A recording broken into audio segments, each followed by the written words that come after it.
RK's Guyana Free Media presents for human development and national development this message.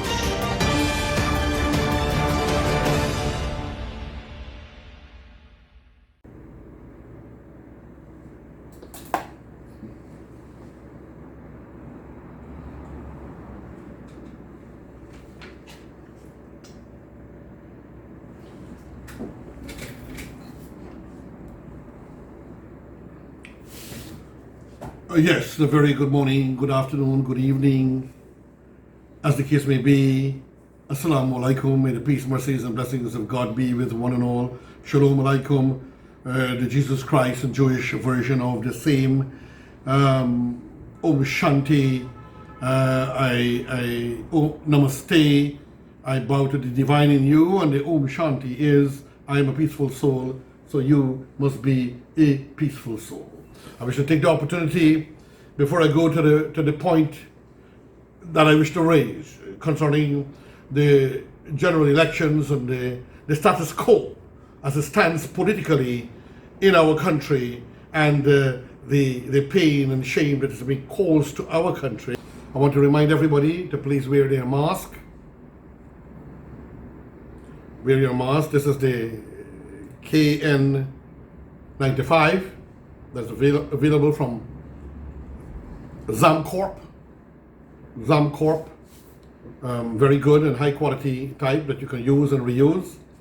And I want to recommend our friends, we're no longer with them, but we recommend Demerara Distillers Limited for quickly manufacturing a sanitizing cleaner. Kills germs, 70% ethyl alcohol. And Environ, tell your family and friends, Demerara Distiller products, they're not advertising, I wish they were, but we're not working with them security-wise anymore, but I wish to support them and recommend their product. They're a good company that is good for their shareholders and for Guyana. And ensure everybody walk with some sanitizers, wash your hands, clean your faces, clean your nose, and try the times. When you put your sanitizer on your hand, put the hand in the nose to clean it just in case and around the nose. These are good ways to have sanitization and to protect yourself. So we go to the program now. As I spoke to you about the situation Guyana faces, and I will be reading this article taken from various newspapers and internet in Guyana and around the world, including CNN, BBC, and it was all over the world, Sky News, everything. And so I'm giving you this message here today so that we can be, as a people, understand what is liable to happen. APNU-AFC agents, financiers and defenders to face US sanctions. Reports out of Washington say that financiers, agents, affiliates and defenders of electoral fraud in Guyana will face sanctions from the US, visas cancelled and assets frozen if not confiscated. The statements from the US, UK, Canada and European countries warned APNU-AFC about benefiting from a fraudulent account. The US also went further and called in the Guyana ambassador in Washington and dressed him down about consequences of electoral fraud. Mike Pompeo means business. Not only would President Granger, his cabinet, functionaries, and all their families face sanctions from benefiting from or swearing in of an illegitimate government. The sanctions would extend to the financiers and defenders of the APNU fraudulent election campaign, the three APNU commissioners, the chair Claudette Singh, CEO Keith Lowingfield, returning officers Claremont Mingo at the top, and all their families. Those who received or were part of land grabs would also be sanctioned. A request has been made to immediately cancel the visas of master riggers Claremont Mingo, Keith Lowingfield, Yolanda Ward, Roxanne Myers, and Claudette Singh, according to the report published around the world. The sanctions would bite hard once the US commences sanctions other countries will follow suit. The first action that the US would undertake would be a cancellation of visas for all those who benefited from the electoral fraud. Other countries would follow the US lead. This means none of them would be able to travel to the US, Canada, UK, or other parts of Europe unless they hold foreign passports or residency status. All of their bank accounts and foreign assets abroad will be frozen. Their local Guyana bank accounts would not be able to wire money abroad. Their overseas family members would not be able to receive money. Their businesses would be blacklisted and not be able to engage in trade and or foreign transactions. Worse, they could face criminal charges in the US, including for conspiracy for electoral fraud in Guyana. It is noted that Maduro of Venezuela has been indicted in the US, as are several other of Maduro colleagues. In addition, their visas, including of family members and those who are close to the government, have been cancelled.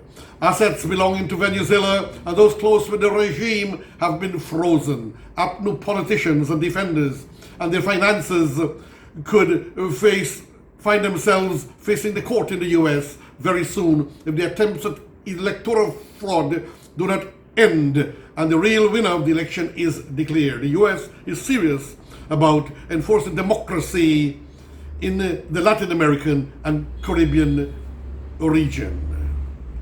And that is the end of that report, but I will link it up now to another that was published in the Guyana Times.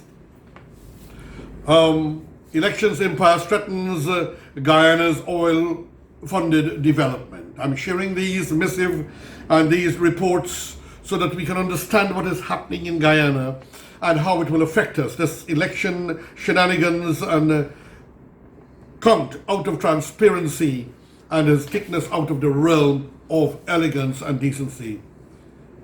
The World Bank has flagged Guyana's incomplete March the second general and regional elections as one of the key risks to the country's transformation, projected from expected windfalls from its nascent oil and gas industry. The electoral impasse was flagged in the World Bank's recently completed semi-annual report, where it assessed the global economy in the time of the coronavirus disease. The report in its country brief for Guyana found that the country economy expanded by 4.7% in 2019, with anticipated oil revenues spurring an expansion in non-traded sectors. According to the World Bank report, oil production is projected to boost GDP growth to unprecedented levels in 2020 in Guyana.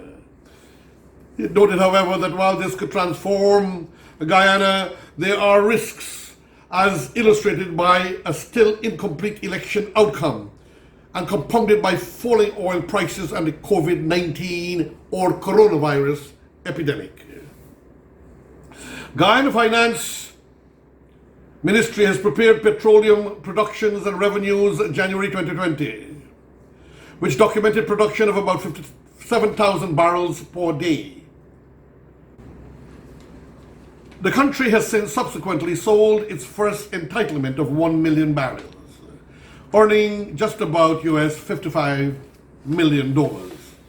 Royalties on shipments since production began in December last are due to be paid at the end of this month. Additionally, the World Bank in its report noted that weak public service delivery and monitoring system constrained the development of policies to reduce poverty and protect the vulnerable.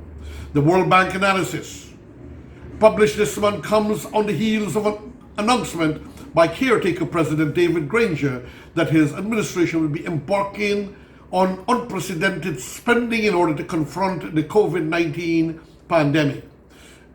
Granger, over the weekend, and I like to say President Granger is still President Granger over the weekend said Guyana's fight against the novel COVID-19 poses a threat and a difficult journey, one that will require unprecedented expenditure and outlay of resources to enable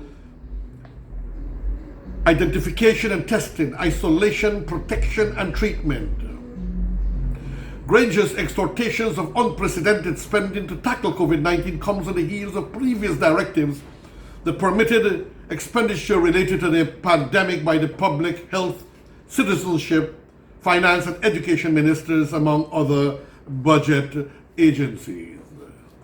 The executive order issued by the President under the Public Health Ordinance permits the finance ministers expending from the consolidated fund such sums of money as may be necessary for the effectual carrying out of identified measures to be undertaken by the various ministries. The order states that the President considers that immediate action is necessary to address COVID-19 and declares COVID-19 as an infectious disease warranting special orders.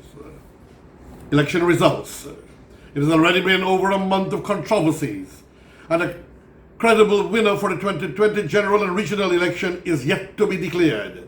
GCOM and the chairperson came in for much criticism for throwing Region 4's Demerara Mahika returning officer Claremont Mingo to allow two declarations which lacked transparency. My commentary at this point would be that if Claremont Mingo's declaration was good, why didn't they accept the first one? So why they allowed him to do a second one? And we move on. In fact, the first declaration was thrown out by the court and the second one was eventually thrown out by GCOM itself. Opposition leader Bharat Jagdeo and caretaker President David Granger decided and agreed to have the Caribbean Community CARICOM oversee the recount in a deal brokered by CARICOM chairperson Mia Motley. That agreement was derailed when a Partnership for National Unity Alliance for Change APNU-AFC candidate Lita Moore moved to the courts and secured an injunction against the exercise. The injunction has since been discharged by the full court and preparations were moving ahead for the recount. More controversy erupted last week when a draft work plan for the national recount was presented by Chief Elections Officer, CEO Keith Lowenfield, which proposed a staggering 156 days to recount the ballots, or 5+ months. I repeat, CEO, Chief Elections Officer Keith Lowenfield proposed a staggering 156 days to recount the ballots. I repeat, 5+ months. The proposal was immediately criticized by many, including one half of the commission, the political opposition, and civil society. In its defense, the GCOM Secretariat has said that the added oversight needed to count the ballots had driven up the duration of the recount. Lowenfield has since returned to the drawing board to revise his plan. However, Guyana's credibility on the international and regional stage has taken a beating, with regional and world leaders having to urge Guyana to conduct its elections in a transparent and credible manner. When it comes to the coronavirus pandemic, it has been over 2 weeks since Guyana requested help in the form of funds from the World Bank. That help has so far not been forthcoming, with caretaker Prime Minister Moses Nagamutu saying recently that the World Bank was still processing the request. Meanwhile, Guyana coronavirus cases continue to rise.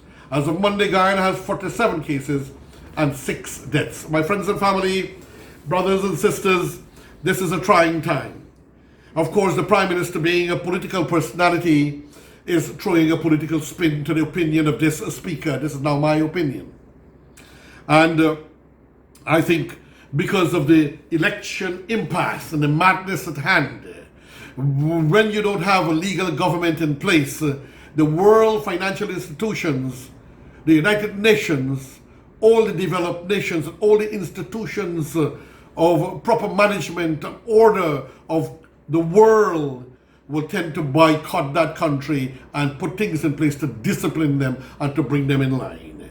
My friends and families, these words are from me, yours truly, Brother Haji Rushin Khan, and most of it were taken from the newspapers in 2 articles. One was from Kaicho News, the first one, and the second one from the Guyana Times. I pray the peace and blessings of God be with you. And in some way I've observed that people appreciate the reading of these messages, as it seems to make life easier and understanding of the impasse and the situation and the madness that's prevailing in Guyana today politically, that it helps the people in Guyana and around the world. Your friend, your brother, Hajiroshin Khan, saying, farewell, friend.